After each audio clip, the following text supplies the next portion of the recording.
buenas, estás escuchando Detrás de la Verdad, mi nombre es Fran Muñoz y te doy la bienvenida al episodio de noviembre del 2023. Como siempre quiero dar las gracias a nuestros productores por su apoyo y por dar viabilidad a este proyecto. Recuerda que puedes colaborar invitándonos a un café en la página coffee.com/detrás de la verdad 79486 o a través de la cuenta de PayPal detrás de la verdad podcast@outlook.es. En la descripción de este episodio te dejo ambas vías. Te tengo que pedir algo que es muy importante para un podcast pequeño como el nuestro, y es que nos des un me gusta, nos dejes un comentario y lo compartas con tus amigos, porque es la única manera que tenemos para que las diferentes plataformas nos den más visibilidad. Muchas gracias. En el episodio de hoy te hablamos nuevamente de un terrible suceso acaecido en 1991. Laura Domingo Alonso era una niña de 5 años que residía felizmente en el barrio de Capiscol, en Burgos, junto a sus padres Aurelio y Montserrat y su hermano de 9 años.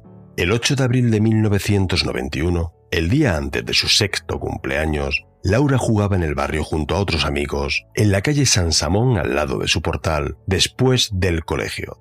Sobre las 6 de la tarde, y según relato de aquellos niños que jugaban con ella, Laura se marchó en dirección hacia la carretera de Logroño tranquilamente, de la mano de un hombre joven, de 30 años, de mediana estatura y pelo corto, que vestía una cazadora marrón. Nunca más se volvió a ver con vida a Laura Domingo.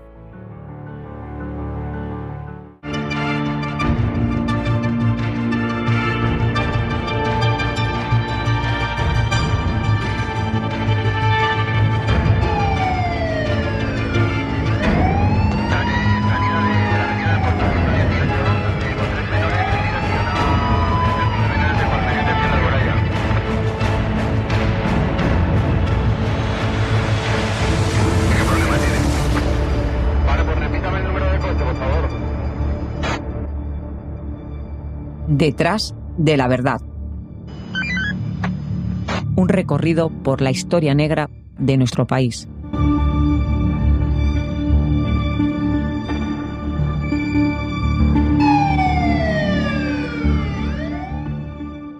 Los padres se enteraron de la desaparición de Laura sobre las 8:30 de la tarde, presentando denuncia en comisaría. Al día siguiente, la desaparición de su hija se hizo pública y todos los medios de comunicación, locales y nacionales, se hicieron eco de la noticia. Toda la población de Burgos se implicó activamente en su búsqueda y en las tareas de rastreo por el barrio de Capiscol y Gamonal. Los bomberos vadearon el cauce del río Alarzón y la playa de Fuente el Prior con perros adiestrados y buzos para las zonas más profundas del río. Pero la niña no estaba allí. La foto de Laura se distribuyó por toda España. Un rostro de una niña angelical que todo burgalés que vivió aquellos hechos después de más de 32 años recuerda perfectamente y no ha olvidado. Media melena, cabello oscuro con una diadema y una sonrisa de niña feliz. La colaboración ciudadana fue masiva, como se pudo ver el mismo viernes siguiente a su desaparición, con una manifestación en Burgos con más de 25.000 personas. La angustia dominó aquellos días, más aún cuando estos fueron transcurriendo sin pista alguna sobre el paradero de Laura. En la calle se veía con miedo la desaparición de aquel ángel debido a los diferentes raptos que se venían produciendo y que acababan en muerte.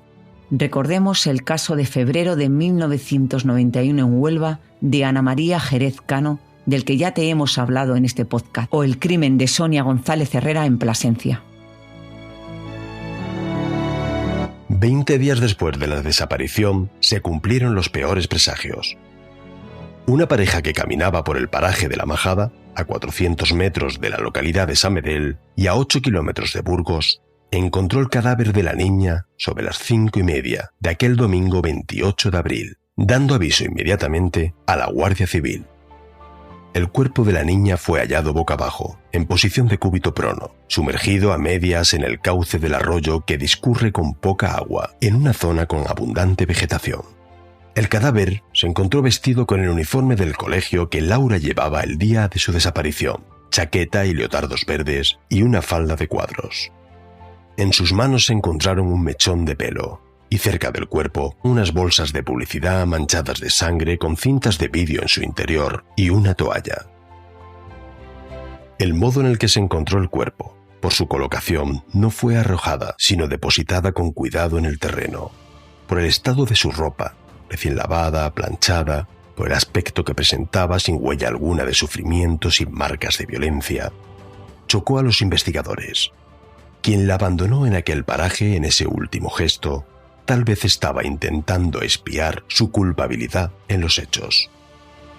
El análisis forense reveló que Laura había muerto por asfixia y que no había sido objeto de violencia sexual.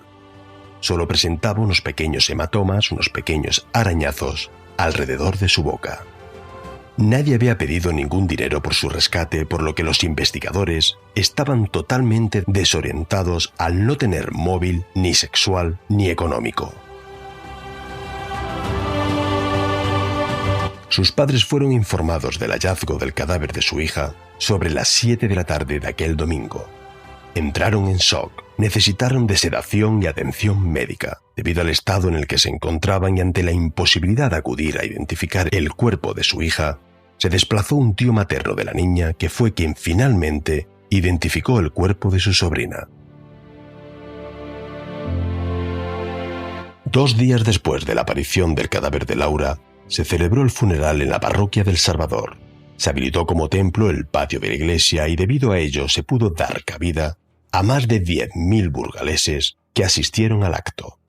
Escuchamos a la presidenta de la asociación del barrio. El barrio estuvo muy involucrado. De hecho, hicimos una manifestación que nunca ha habido otra en Burgos. 30.000 o 40.000 personas estuvimos. Porque nosotros no hemos olvidado a Laura. Bueno, yo no me gusta decir Laura, me gusta decir la niña de Capiscol. Yo creo que la policía que vino de Madrid no hizo lo suficiente. Yo creo sinceramente que no se ha hecho lo suficiente. Yo y mis compañeros creemos que no se ha hecho lo suficiente por esclarecer el caso. Los investigadores se hacen cargo de un caso sin pistas, sin móvil, donde se pensó como primera hipótesis que fue obra de un perturbado. Por desgracia, te volvemos a contar tristemente de otra investigación policial con una absoluta falta de pericia profesional, llena de deficiencias y de errores judiciales de bulto. Sorprende mucho la tardanza en tomar declaración a aquellos niños que fueron testigos de cómo Laura se marchaba de la mano de su raptor. En un primer momento y en toda investigación, se investiga el círculo más cercano de la víctima. En este caso no se hizo. El propio fiscal jefe del Tribunal Superior de Justicia, José Luis García Ancos, siempre sostuvo, y así se pronunció públicamente en más de una ocasión, que la investigación policial debía haberse centrado en el entorno más inmediato de la niña, algo que le granjeó la animadversión de la familia.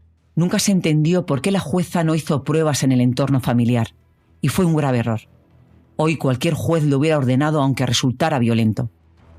También la instrucción y la custodia de las pruebas resultaron un desastre.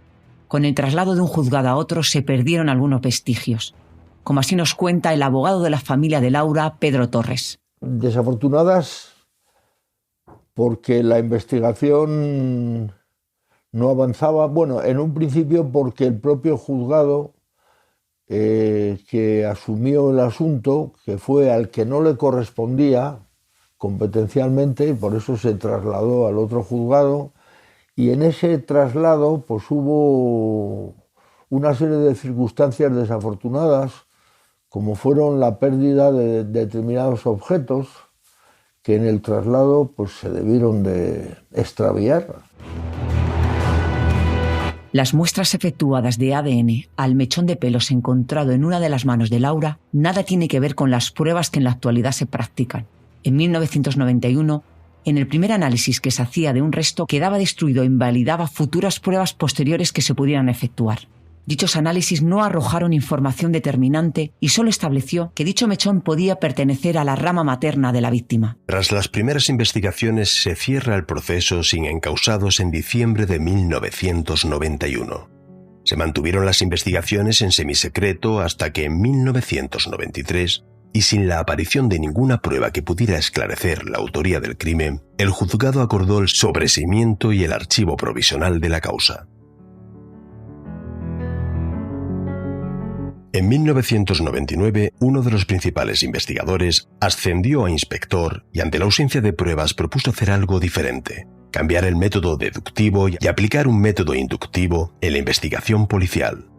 Un método que genera mucha controversia, pues se trata de obtener un sospechoso y a través de él buscar pruebas que le incriminen en los hechos.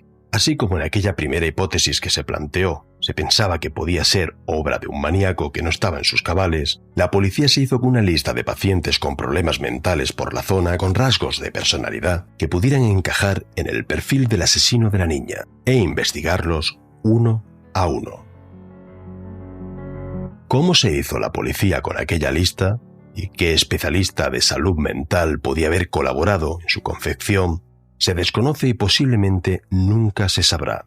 Unos datos aportados que rayan la ilegalidad y, desde luego, alejados de cualquier código ético. De entre todos ellos, la policía encuentra una persona que podía encajar con el perfil. Un joven de 30 años, un tipo introvertido y de comportamientos extraños, hijo de una familia de hosteleros de Burgos, cuya familia poseía un chalet en San Medel, a escasos 800 metros de donde apareció el cuerpo de Laura. Así, el 5 de noviembre de 1999, se reabrió el caso con la detención de aquel joven. El subdelegado del gobierno de Burgos, Víctor Núñez, acompañado del comisario de Policía Nacional, ofrecieron una prematura y aventurada rueda de prensa donde hicieron el mayor de los ridículos para intentar colgarse la medalla de la resolución de un caso que tenía conmocionada a la población de Burgos. El juzgado de instrucción número 8, tras tomarle declaración durante más de 5 horas, lo pone en libertad, como no podía ser de otra manera, y ordenó el secreto de sumario de las actuaciones. Tanto en la intervención de sus comunicaciones como en el registro de la vivienda familiar del detenido, los investigadores no encontraron prueba alguna de su participación en el rapto y posterior homicidio de Laura. Llegaron a hacerse incluso pruebas acústicas del interior de su casa para comprobar si desde la calle podían escucharse los gritos que podría haber proferido Laura. Además, el detenido tenía una coartada para el día de los hechos. En los días de la desaparición de la niña, había viajado fuera de Burgos en busca de trabajo. Estuvo hospedado en un establecimiento y así lo corroboraban numerosos testigos. La detención de aquel hombre fue un desastre y una vergüenza sin sentido. Una persona enferma que nada tenía que ver con la muerte de Laura y que tuvo que padecer tanto él como su familia la condena social por un hecho que no cometió, viéndose afectado el restaurante familiar por dicha detención. Otra víctima más del caso, y como no podía ser de otra manera, 20 meses después de su detención, la Audiencia Provincial de Burgos le exoneró de cualquier sospecha, pero el daño causado ya estaba hecho y era irreparable. Escuchamos al abogado de la familia, Pedro Torres. El policía que dirigía la investigación, Javier Cámara, pues que se empeñó en una línea que resultó infructuosa. Y una línea que además rompía un poco el sistema de investigación, que es el sistema deductivo. Se transformó en un sistema de investigación inductivo, es decir, partimos de unos hechos, partimos de un culpable equivocado que se buscó y a partir de ese culpable ficticio, pues reconstruir los hechos hasta llegar al origen, al posible origen de este caso. Además hubo irregularidades porque el procedimiento de obtención de la lista de personas desequilibradas o de personas con trastornos mentales fue facilitada por un médico especialista en contra del deber de guardar el secreto profesional, es decir, y de la entonces poco desarrollada o inexistente ley de protección de datos. Hubo todo un proceso de realización de pruebas con respecto a ese sospechoso, a cuya familia, y esto es una opinión personal, pero que coincide un poco con lo que ocurrió, ¿no? Pues a la familia de estos sospechosos se le hizo polvo el negocio, todo el mundo empezó a crear una especie de vacío a esta familia, vacío que se manifestó en su actividad comercial. Claro, eran titulares de un restaurante muy reconocido en Burgos y la gente le empezó a hacer el vacío, ¿no? Pero en 2006 el caso dio un giro radical. La policía cita a declarar a un tío materno de Laura, Alberto, que ya había sido interrogado como tantos otros al inicio de la investigación. Una persona con problemas de alcohol y episodios depresivos. Los agentes se encontraron con un relato de tintes rocambolescos y, en cualquier caso, con una nueva declaración. Así, según recoge el acta de la declaración realizada el 8 de junio del citado año, donde el interrogado contó su particular teoría sobre lo sucedido, manifestando a los investigadores que quien pudo haberse llevado a la niña el día de autos fue la que entonces era su pareja sentimental, Charo, quien lo habría hecho en compañía de una segunda persona, Jesús, para comprarle un regalo a la niña por su cumpleaños, manifestando que el fallecimiento de esta pudo producirse de manera accidental con un cojín en el interior del vehículo, sin que estas dos personas tuvieran ninguna intención de causarle mal alguno, ya que Charo y la niña se llevaban muy bien. Y en este punto tú te preguntarás lo mismo que nosotros. ¿Cómo se puede justificar una muerte por asfixia accidental? En su declaración, Alberto nombra a Charo, su expareja, la cual ya había fallecido. Era una mujer con graves problemas psicológicos que acabó suicidándose en un psiquiátrico de Palencia.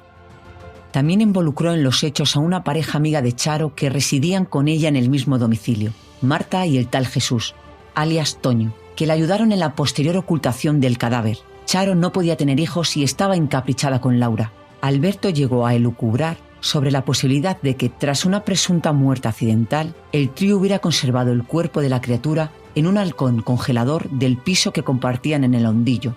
Yo creo que la policía a lo mejor empezó a sospechar en algún momento de la posibilidad de que hubiera sido un familiar cercano. Siempre supimos que el asesino de la niña de Capiscol estaba cerca, pero no porque lo sepamos nosotros, porque este caso tan raro, el asesino no tenía que estar lejos. No sé si era pues uno de fuera, uno de dentro, no lo sé.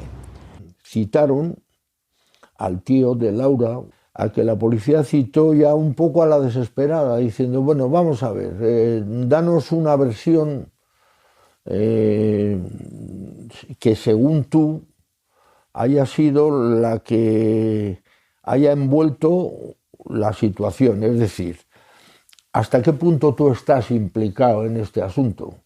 Nosotros creemos que lo estás y tú, mira, te damos 15 días para que vuelvas y nos ofrezcas una versión real, según tú, de cómo pudieron producirse los hechos. El interrogado contó también cómo la víspera de la aparición del cuerpo sin vida de Laura, su pareja Charo y la citada pareja le pidieron prestado su coche con la excusa de viajar a Quintanar para acudir a una fiesta, un desplazamiento que, según él, nunca hicieron. En su lugar, según Alberto, debieron emplear su vehículo para trasladar a su sobrina a San Medel y, de paso, intentar incriminarle a él. Aseguró estar convencido de que las bolsas con publicidad de cintas de vídeo y una toalla que se hallaron junto al cadáver de su sobrina pudieran ser suyas y que las llevaba en el interior de su vehículo, un coche que vendió solamente 3 meses después de la desaparición de Laura. También contó a los investigadores cómo, antes de la aparición de la niña, la tal Charo le había cortado un mechón de pelos alegando que lo quería guardar de recuerdo y que fueron tal vez los utilizados para depositarlos en el cuerpo de su sobrina y así incriminarle a él. Tras su declaración en el juzgado de instrucción número 4 de Burgos, antes el 8, este ordenó la reapertura de las diligencias y puso al tío de Laura en libertad condicional por detención ilegal y homicidio.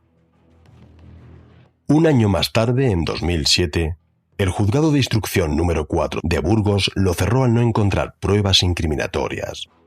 El fiscal consideró que el testimonio del tío no tenía la suficiente fuerza ni credibilidad. Sin embargo, la asociación Clara Campo Amor presentó recurso y la Audiencia Provincial de Burgos ordenó agotar la investigación.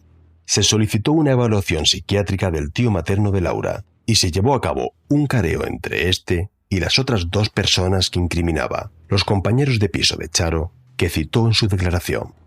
Pero no se hallaron pruebas relevantes durante la investigación e intervención de sus comunicaciones y no se pudo incriminar a ninguno de los 3.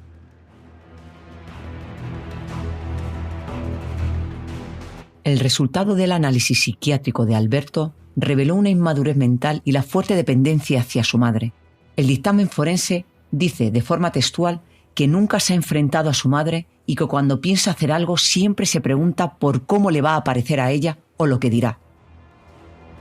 También señala cómo tiene dificultades para relacionarse con mujeres independientes y autónomas, y que solo se relacionaba con mujeres con problemas que necesitaban apoyo o comprensión, perfil que reunían las 2 mujeres con las que tuvo una relación sentimental. Los especialistas señalan en su informe que Alberto exageró de forma voluntaria y engañosa los esfuerzos para fingir una disfunción. De hecho, los protocolos para determinar su personalidad y las dificultades emocionales no fueron válidos porque Alberto simuló las respuestas. Incluso, señalan sus intentos para presentarse psicológicamente más perturbado de lo que realmente está, tratando de fingir hacerse el enfermo. Los especialistas autores del informe consideran que no presenta afectación alguna de los fundamentos de la imputabilidad.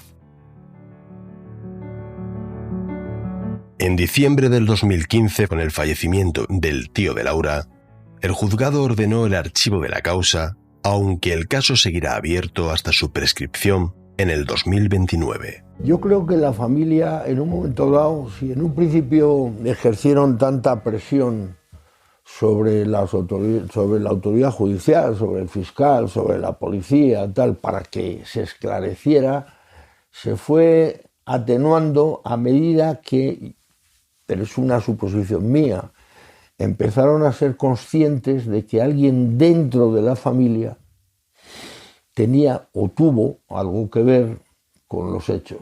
Entonces esto ejerció una especie de relajación en esta presión por parte de la familia y también seguramente un pacto de algo parecido fui yo.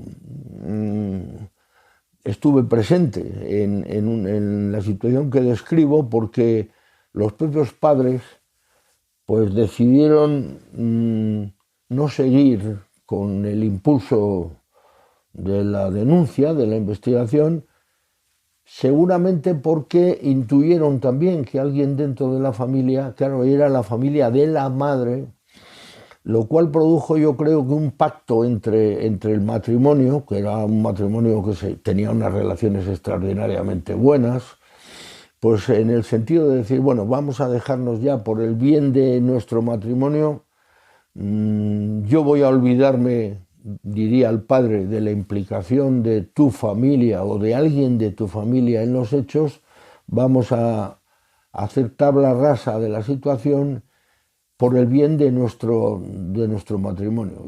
Pero ya digo, esa es una opinión personal que deduje un poco yo también después de la conversación que tuve con los padres, al final, en este sentido, en el sentido de, bueno, vamos a dejar ya de perseguir el asunto porque no hay autor, vamos a conformarnos con la situación, es una tragedia, pero que no tenemos más remedio que asumir y que la vida sigue y vamos a seguir adelante.